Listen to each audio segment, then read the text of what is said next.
ज्योतिर्मयी उषा काल की इस आध्यात्मिक ब्रह्म मुहूर्त बेला में माताओं, भाइयों, बहनों, गुरुजनों एवं भक्तगणों, आप सभी को विजय बहादुर सिंह का सादर प्रणाम।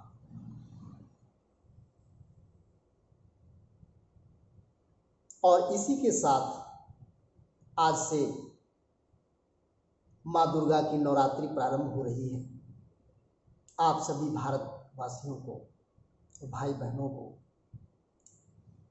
नवरात्र के इस पावन अवसर पर मेरी हार्दिक शुभकामनाएं। कितने अच्छे दिन भारतवर्ष के हैं। पूरा वर्ष बीत जाता है, पता ही नहीं चलता है कि दिन कैसे गुजर गए। एक के बाद एक त्योहार आते रहते हैं और सभी त्योहार किसी न किसी रूप में ब्रह्म और ईश्वर से जुड़े रहते हैं। माँ दुर्गा के नौ रूपों का हम 9 दिन इस तरह से उनका चंदन बंदन, उनको नमस्कार और उनकी पूजा अर्चना में इतना खो जाते हैं कि पता ही नहीं चलता है। आइए यहाँ पर हम अपने श्रीमद् भागवत महापुराण की चर्चा में संलग्न हो जाएं। साथियों, 3rd पार्ट में श्री कृष्ण के परम धाम गमन की जो चर्चा हमने की थी, उसी कथा का विस्तार आगे के 2 पार्ट में और है। भगवान श्री कृष्ण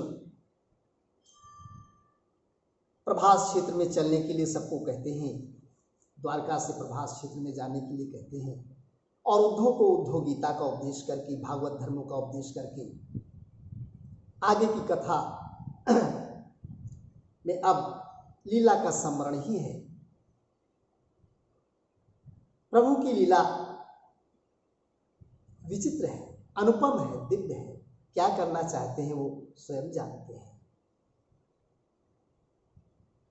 द्वारका में यदुवंशियों से कहते हैं कि अब बड़े बड़े अपशकुन हो रहे हैं, अब यहाँ रहना ठीक नहीं है, अब आप लोग प्रभास क्षेत्र में चलें। स्त्रियों को, बच्चों को आप शंखोद्वार क्षेत्र में ले जाएं और बड़े बूढ़े हमारे साथ प्रभास क्षेत्र में चलें।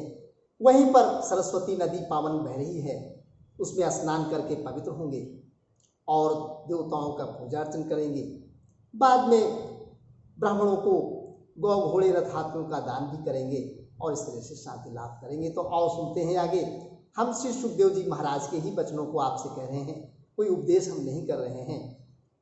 ऐसा आगे के कभी और वीडियो में होगा कि हम अपने मन से, अपनी भाषा में अपनी एनालिसिस भी करेंगे इनकी, लेकिन अभी तो फिलहाल श्री सुखदेव जी महाराज के वचन ही कह रहे हैं। तो आइए इस कथामृत का श्रवण करें, मनन करें और चिंतन करें और प्रभु की लीला का गुणगान करें।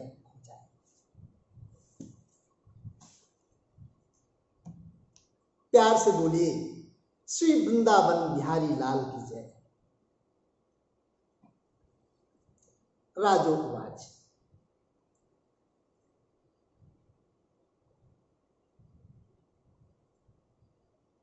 ततो महाभागवत उद्धवे निर्गते वनम द्वारवत्यां किमकरोद भगवान भूत भावनः ब्रह्मशापोपसंसृष्टे स्वकुले यादव सभा प्रेयसीं सर्वनेत्राणां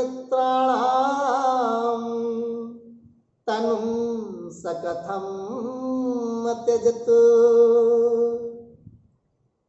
राजा परीक्षित प्रश्न करते हैं, हे भगवान, जब महाभागवत उद्धव जी बद्री वन को चले गए तब भूत भावन भगवान श्री कृष्ण ने द्वारका में क्या लीला की? हे प्रभु, यदुवंश शिरोमणि भगवान श्री कृष्ण ने अपने कुल के ब्रह्मशापग्रस्त होने पर सबके नेत्रादि इंद्रियों के परम प्रिय अपने दिव्य श्री विग्रह लीला का संवरण कैसे किया? प्रत्याक्रष्टुं नयनमबल यत्र लगनं न सेकुः कर्णाविष्टं न सरति ततो यत् सतामात्मलगनम् यश्रीरवाचा जनयति रतिं किमुनुमानं कपीनां दृष्ट्वा जिष्णोर्युधि रथगतं यच्च तत्साम्यमीयु। भगवान, जब स्त्रियों के नेत्र उनके श्री विग्रह में लग जाते थे तब वे उन्हें वहां से हटाने में असमर्थ हो जाते थे। जब संत पुरुष उनके रूप माधुरी का वर्णन सुनते हैं तब वो श्री विग्रह कानों के रास्ते प्रवेश करके उनके चित्त में गड़सा जाता है, वहां से हटना नहीं जाता। उनकी शोभा कवियों की काव्य रचना में अनुराग का रंग भर देती है और उनका सम्मान बढ़ा देती है। इसके संबंध में तो कहना ही क्या। महाभारत युद्ध के समय जब वे हमारे दादा अर्जुन के रथ पर बैठे थे, उस समय जिन योद्धाओं ने उसे देखते देखते शरीर त्याग किया उन्हें सारूप्य मुक्ति मिल गई। उन्होंने अपना ऐसा अद्भुत श्री विग्रह किस प्रकार अंतर्धान किया? श्री सुखदेव जी महाराज से परीक्षित पूछते हैं, कैसे अंतर्धान किया, कैसे निर्माण श्री कृष्ण का हुआ?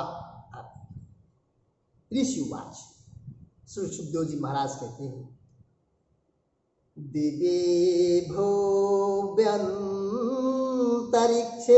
च महोत्पातान् समुत्थितान् दृष्ट्वा सीनां सुधर्मायां कृष्णः प्राह यदूनिदम् एते घोरा महोत्पापा दारत्याम्यं केतवः मुहूर्तमपि नास्त्यमत्र नो यदुपुङ्गवः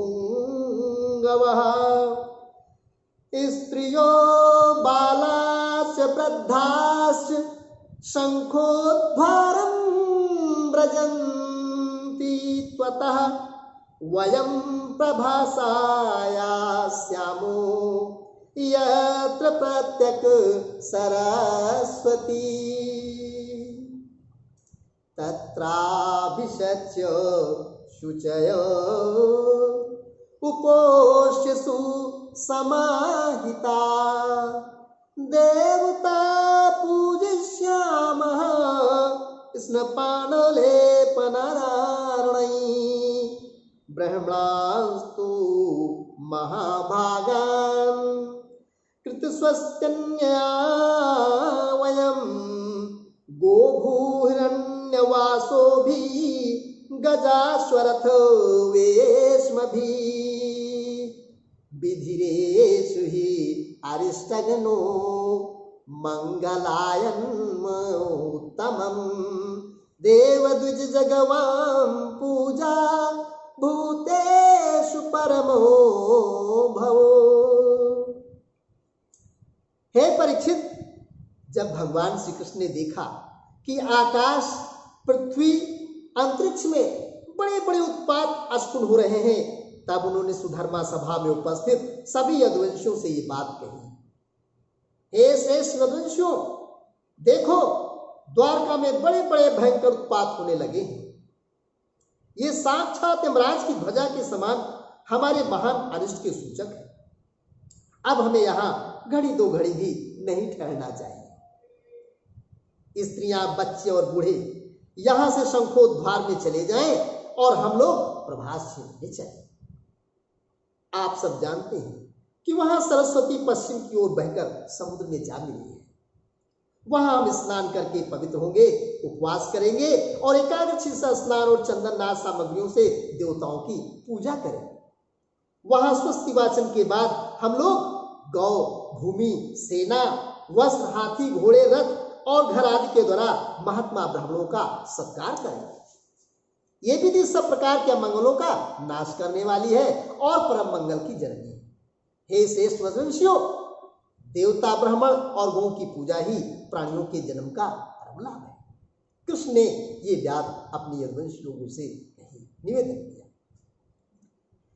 इति सर्वे समाकर्ण्यो यदुवृद्धा मध्विद्विषः तथेति नोभिरुत्तीर्य प्रभासं प्रयुरथै तस्मिन् भगवतादिष्टं यदुदेवेन यादवा चक्रुः परमया भक्त्या सर्वश्रेयोपबृंहितम् ततस्तस्मिन् महापानं पपुर्मैरकं मधु दिष्टबिभ्रंशितधियो यदद्रविर्भष्यते मतिः महापानाभिमत्तानां वीराणां द्रपोचेतसां कृष्णमाया विमूढानां संघर्षासु महान् भूतो युयुधु क्रोध संरब्धा वेलायामाततायिना धनुर्भिर्सिभिर्भल्लगदाभिर्स्तोमर्ष्टिभिः।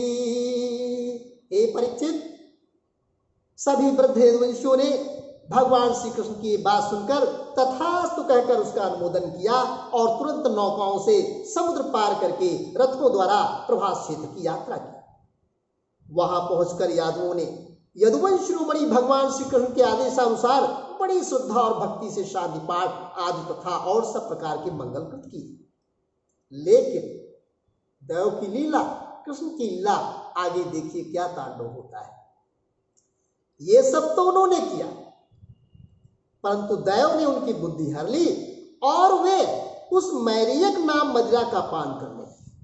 एक मदिरा, एक प्रकार की मधु मदिरा होती मैरियक, और पूजा पाठ करने के बाद भला बताइए कि कहां इसे मैरियक नामक मदिरा का पान करने लगे। जिसके नशे से बुद्धि भ्रष्ट हो जाती है, पीने में तो अवश्य मीठी लगती पर परिणाम में सर्वनाश करने वाली है। उस तीव्र मदिरा के पान से सबके सब उन्मत्त हो गए और वे घमंडी भीड़ एक दूसरे से लड़ने झगड़ने लगे। सच पूछो तो श्री कृष्ण की माया से वे मूढ़ हो रहे हैं। उस समय वे क्रोध से भरकर एक दूसरे पर आक्रमण करने लगे। धनुष, बाण, तलवार, भाले, गदा, तोमर आदि सृष्टि आदि अस्त्र शस्त्रों से वहां समुद्र तट पर एक दूसरे से भिड़ गए। पताकैरथ कुंजरादिभिः खरोष्टगोभिर्महिषैर्ननैरपि मिथा समित्याश्वतरैः सुदुर्मदा न्यहंसैर्दभिरुदुपावने। मत वाले यदुवंशी रथों, हाथियों, घोड़ों, गधों, ऊंटों, खच्चरों, बैलों, भैंसों और मनुष्यों पर सवार होकर एक दूसरे को बाणों से घायल करने लगे, मानो जंगली हाथी एक दूसरे पर दांतों से चोट कर रहे हों। सबकी सवारियों पर ध्वजाएं फहरा रही थी। पैदल सैनिक भी आपस में उलझ रहे थे। प्रदुम्बसाम्बो युधिरूढ़ मत्सरा वक्रूर भोजावनिरुद्ध सात्विकी सुभद्र संग्राम जितो सुदारुणो गदो सुमित्रा सुरथो समीयतु। प्रद्युम्न सांब से, अक्रूर भोज से, अनिरुद्ध सात्यकी से, सुभद्र संग्राम जित से, भगवान श्री कृष्ण के भाई गद उसी नाम के उन्हीं पुत्र से और सुमित्र सुरथ से युद्ध करने लगे। ये सभी बड़े भयंकर योद्धा थे और क्रोध में भरकर एक दूसरे का नाश करने पर तुल गए। अन्ये चये वै निषठोल मुकादयः सहस्रशित्तजिताभर मुख्या अन्यो नमासाद्य मदानदकारितो जघनुमुकुन्देन विमोहिता भृशम्। इनके अतिरिक्त निषठ, उल्मुख, सहस्त्रजित, शितजित और भानुवाद यादव भी एक दूसरे से गुथ गए। भगवान श्री कृष्ण की माया ने तो इन्हें अत्यंत मोहित कर ही रखा था, इधर मदिरा के नशे ने भी इन्हें अंधा बना दिया। दासार वृषण्यंधक भोज सात्वा मध्वन्बुधा माथुर शूर सेना विसर्जना कुकुरा कुंत्यश्च मितस्ततेथ विसर्ज सौरदम। दासार, वृषणी, अंतक, भोज, सात्वत, मधु, अर्बुद, माथुर, शूरसेन, विसर्जन, कुकुर आदि कुंत आदि वंशों के लोग सौहार्द और प्रेम को भुलाकर आपस में मारकाट करने लगे। सारे वंश इतने यदुवंश से आपस में भिड़ गए और भयंकर मारकाट होने लगी। पुत्रायुद्धन पितृभि भ्रातभिश्च स्वस्त्रीय दौहित्र पितृव्य मातुलै मित्राणि मित्रै सुहद सुहद्भि गीतास्त्वहंज्ञातयो मूढ़ा। मूढ़तावश पुत्र पिता का, भाई भाई का, भानजा मामा का, नाती नाना का, मित्र मित्र का, सुहद सुहद का, चाचा भतीजे का तथा एक गोत वाले आपस में दूसरे का खून करने लगे। शरेषु क्षीयमाणेषु भज्यमानेषु धन्वसु शस्त्रेषु क्षीयमाणेषु मुष्टिभिर्जरुहरेर्का तावज्रकल्पा ह्यभवन् परिघा मुष्टिनावृता जग्मुर्दुष्टैकशणेनो पीड्यमाणास्तु तं च ते प्रत्यनीकं मन्यमाना बलभद्रं च मोहिता हन्तुं कृतधियो राजनान्नपन्नात तायिना। अंत में जब उनके सब बाण समाप्त हो गए, धनुष टूट गए और शस्त्रास्त्र नष्ट हो गए, तब उन्होंने अपने हाथों में समुद्र तट पर लगी हुई एरका नाम की घास उखाड़नी शुरू कर दी। ये वही एरका घास थी जो मूसल के चूरे से पैदा हुई थी और वो मूसल जो कि उन उद्दंड बालकों के पेट से खोलने से निकला था, उसको उन्होंने चुरा चुरा करके बड़े बूढ़ों ने उसको समुद्र में फेंकवा दिया। वही एरका घास, ये वही घास थी जो ऋषियों के शाप के कारण उत्पन्न हुए लोमय मूसल के चूरे से पैदा हुई थी। हे राजन, उनके हाथों में आते ही वो घास वज्र के समान कठोर मुद्गरों के रूप में पड़ गई। अब वे रोष में भरकर उसी घास के द्वारा अपने विपक्षियों पर प्रहार करने लगे। भगवान श्री कृष्ण ने उन्हें मना किया तो उन्होंने उनको और बलराम जी को भी अपना शत्रु समझ लिया। उन तात्ताइयों की बुद्धि ऐसी मुड़ हो रही थी कि उन्हें मारने के लिए उनकी ओर दौड़ पड़े। अथ तावपि संक्रुद्धा उदम्य कुरुनंदन एरका मुष्टि परिघोचरन्तो जघ्नतुर्युधि ब्रह्म शापोपशिष्टानां कृष्ण मायावृतात्मनां स्पर्धा क्रोधाक्षयं निन्ने वेणोर्यथा वनम्। हे कुरुनंदन, अब भगवान श्री कृष्ण और बलराम जी क्रोध में भरकर युद्ध भूमि में इधर उधर विचरने लगे और मुट्ठी की मुट्ठी एरका घास उखाड़कर उन्हें मारने लगे। एरका घास की मुट्ठी मुद्गर के समान चोट करती थी। जैसे बांसों की रगड़ से उत्पन्न होकर दावानल बांसों को भस्म कर देता है, वैसे ही ब्रह्म शाप से ग्रस्त और भगवान श्री कृष्ण की माया से मोहित यदुवंशियों के स्पर्धा मूलक क्रोध ने उनका ध्वंस कर दिया। एवं नष्टेषु सर्वेषु कुलेषु स्वेषु केशवो अवतारितो भुवो भारो इति मेनवशेषितः। जब भगवान श्री कृष्ण ने देखा कि समस्त यदुवंशियों का संहार हो चुका तब उन्होंने ये सोचकर संतोष की सांस ली कि पृथ्वी का बचा कुचा भार भी उतर गया। रामः समुद्रवेलायां योगमास्थाय पौरुषं तत्याज्य लोकं मानुष्यं संयोज्यात्मन्मात्मनि राम निरयाणमालोक्य भगवान देवकी सुतः निषसाद धरोपस्थे तूषणीमासाद्य पिप्पलम। हे परीक्षित, बलराम जी ने समुद्र तट पर बैठकर एकाग्र चित्त से परमात्म चिंतन करते हुए अपनी आत्मा को आदि सूख में स्थिर कर लिया और मनुष्य शरीर छोड़ दिया। जब भगवान श्री कृष्ण ने देखा कि मेरे बड़े भाई बलराम जी परम पद में लीन हो गए, तब वे एक पीपल पेड़ के तले जाकर चुपचाप धरती पर बैठ गए। बिभ्रत चतुर्भुजं रूपं भ्राजिष्णु प्रभया स्वया दिशो बितिमिराह कुर्वन् विधूमिव पावका श्रीवत्सांकं घनश्यामं तप्तहाटकवर्चसं कौशाम्बरयुगमेनो परिवीतं सुमंगलम। भगवान श्री कृष्ण ने उस समय अपनी अंग कांति से देदीप्यमान चतुर्भुज रूप धारण कर रखा था और धूम से रहित अग्नि के समान दिशाओं को अंधकार रहित प्रकाशमान बना रहे थे। वर्षाकालीन मेघ के समान सांवले शरीर से तपे हुए सोने के समान ज्योति निकल रही थी। वक्षस्थल पर श्रीवत्स का चिन्ह शोभायमान था। वे रेशमी पीतांबर की धोती और वैसा ही दुपट्टा धारण किए हुए थे। बड़ा ही मंगलमय भगवान श्री का ये रूप था। सुंदर स्मितम वक्त्राब्जम नीलकुंतल मंडितम पुंडरीकाभिरामाक्षम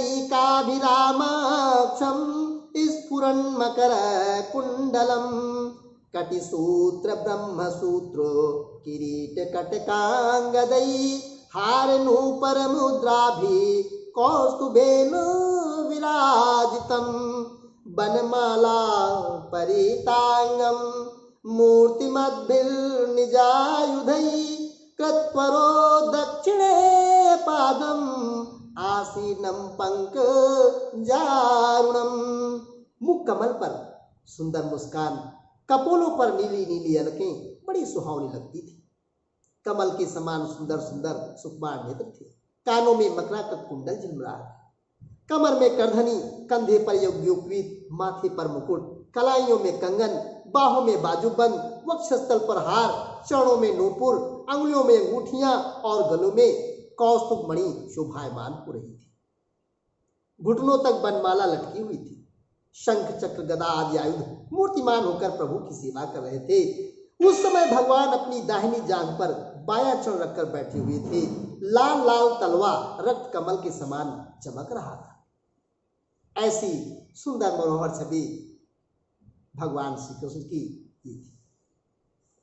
मुसलावशेषायो खंडकृते सुलभको जरा मृगस्याकारं तच्चरणं विवाद्य मृगशंकया चतुर्भुजं तं पुरुषं दृष्ट्वा सकृत किल्बिषः भीता पपातु शीर्षा पादयोरुसुर्द्विषः।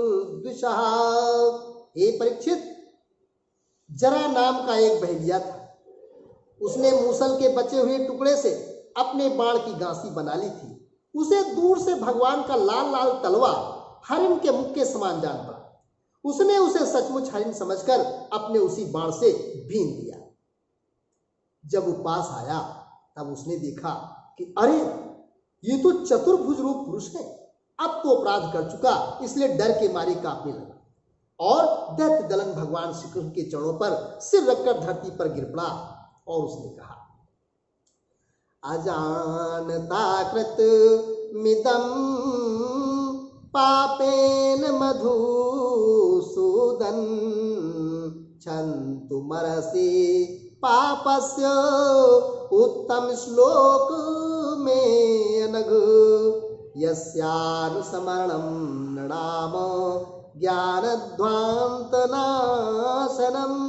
वदन्ति तस्य त्वेवं न विष्णो माया साधुं कृतं प्रभो तन्मासु जहि वैकुंठो पापमानं मृगलुब्धकं यथा पुनरहं त्वेवं न कुर्याम सदिक्रमम्।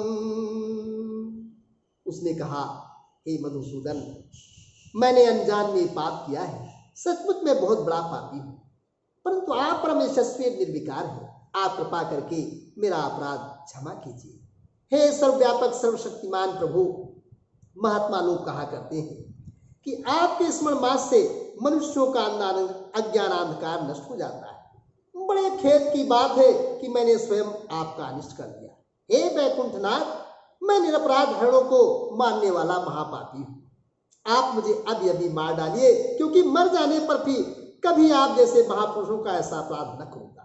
हे भगवान, यस्यात्मयोगरचितं न विदुर्विरिञ्चो रुद्रादयोस्य तनया पतयो गिरां ये त्वन्मायया पिहितदृष्टयतन्यः किं तस्य वे वयं सद्गतो गणीमो। हे भगवान, संपूर्ण विद्याओं की पारदर्शी ब्रह्मा जी और उनके पुत्र रुद्रादि भी आप योग माया का विलास नहीं समझ पाते, क्योंकि इनकी दृष्टि भी आपकी माया से आवृत है। ऐसी अवस्था में हमारे जैसे पाप योनि लोग उसके विषय में कह ही क्या सकते हैं। श्री भगवान वाच, मां भैर्जरे त्वमुत्तिष्ठो कामेश कृतो हि मे याहि त्वं मदनुज्ञातः स्वर्गम सुकृतिनां पदम। भगवान श्री कृष्ण ने कहा, हे जरे, तू डर मत, उठ उठ, ये तो तूने मेरे मन का काम किया है। जा, मेरी आज्ञा से तू स्वर्ग में निवास कर, जिसकी प्राप्ति बड़े बड़े पुण्यवानों को होती है। इत्यादिष्टो भगवता कृष्णेनाच्छ शरीरिणा त्रिहा परिक्रम्य तं नत्वा विमानेन दिवं ययो दारुकः कृष्ण पदवीं अनवीक्षन् निधिगम्यतां वायुं तुलसिकामोदम् आघ्रायाभिमुखं ययो। श्री सुखदेव जी कहते हैं, परीक्षित, भगवान श्री कृष्ण तो अपनी इच्छा से शरीर धारण करते हैं। जब उन्होंने जरा व्याज को आदेश दिया, तब उसने उनकी 3 बार परिक्रमा की, नमस्कार किया और विमान पर सवार होकर स्वर्ग को चला गया। तम तत्रोतिगमुद्दिभिरायुधैर्वृत्तं यश्वत्थमूले कृतकेतनं पतिं स्नेहप्लुतात्मा निपपात पादयो रथादवलुपत्य सबाष्पलोचना। भगवान श्री कृष्ण का सारथी दारू उनके स्थान का पता लगाता हुआ उनके द्वारा धारण की हुई तुलसी की गंध से युक्त वायु सुनकर और उससे उनके होने का स्थान अनुमान लगाकर सामने की ओर गया। अपश्यस्तत्वचरणाम्बुजं प्रभो दृष्टि प्रनष्टा तमसी प्रविष्टा दिशो न जाने न लभे च शांतिम यथा निशायामुडपे प्रणष्टे। दारुक ने वहां जाकर देखा कि भगवान श्री कृष्ण पीपल के वृक्ष के नीचे आसन लगाए बैठे हैं। असह तेज वाले आयुध मूर्तिमान होकर उनकी सेवा में संलग्न है। उन्हें देखकर दारुक के हृदय में प्रेम की बाढ़ आ गई, नेत्रों में आंसू की धारा बहने लगी। वो रथ से कूदकर भगवान के चरणों पर गिर पड़ा। इति ब्रुवति सूते वै रथो गरुण लांछनः खमुत्तपपातु राजेन्द्र शाश्वध्वज उदीक्षिता तमनवगच्छन् दिव्यानि विष्णु प्रहराणानि च तेनाति विस्मितात्मानं सूतमा जनार्दनः गच्छ द्वारवतीं सूत ज्ञातीनां निधनं मिथा संकर्णस्य निर्याणं बन्धुभ्यो ब्रूहि मद्दशामो द्वारकायां च निस्थियं भवद्भिश्च स्वबन्धुभिः मया त्यक्तां यद्पुरीं समुद्राप्लावयिष्यति। उसने भगवान से प्रार्थना की, प्रभु रात्रि के समय चंद्रमा के अस्त हो जाने पर राह चलने वालों की जैसी दशा हो जाती है, आज के चरण कमलों का दर्शन न पाकर मेरी भी वैसी दशा हो गई। अब ना तो मुझे दिशाओं का ज्ञान है और ना मेरे हृदय में शांति। हे परीक्षित, अभी दारुक किस प्रकार कही रहा था कि उसके सामने ही भगवान का गरुड़ रथ पताका और घोड़ों के साथ आकाश में उड़ गया। उसके पीछे पीछे भगवान के दिव्य आयुध भी चले गए। ये सब देखकर दारुक के आश्चर्य की सीमा न रही। तब भगवान ने उससे कहा, दारुक, अब तुम द्वारका चले जाओ और वहां यदुवंशों के पारस्परिक संहार, भैया बलराम जी की परम गति और मेरे स्वधाम गमन की बात कहो। उनसे कहना कि अब तुम लोगों को अपने परिवार वालों के साथ द्वारका में नहीं रहना चाहिए। मेरे न रहने पर समुद्र उस नगरी को डुबो देगा। सब लोग अपनी अपनी धन संपत्ति, कुटुंब और मेरे माता पिता को लेकर अर्जुन के संरक्षण में इंद्रप्रस्थ चले जाए। हे दारुक, तुम मेरे द्वारा उपदिष्ट भागवत धर्म का आश्रय लो और ज्ञाननिष्ठ होकर सबकी उपेक्षा कर दो। इस दृश्य को मेरी माया की रचना समझकर शांत हो जाओ। तुमर्धमास्थाय ज्ञाननिष्ठा उपेक्षका मन्माया रचनामितां विज्ञायोपशमं व्रज। इत्युक्तस्तं परिक्रम्य नमस्कृत्य पुनः पुनः तत्पादौ शीर्षोपधाय दुर्मना प्रयो पुरी। भगवान का आदेश पाकर दारुक ने उनकी परिक्रमा की और उनकी चरण कमल अपने सिर पर रखकर बारंबार प्रणाम किया। तदनंतर वो उदास मन से द्वारका के लिए चल पड़ा। इति श्रीमद् भागवते महापुराणे पारमहंस्यां संहितायाम एकादश स्कंदे 300 अध्याय। हरि ओम तत्सत्, हरि ओम तत्सत्, हरि ओम तत्सत्। ओम श्रीमद् भागवताय नमः।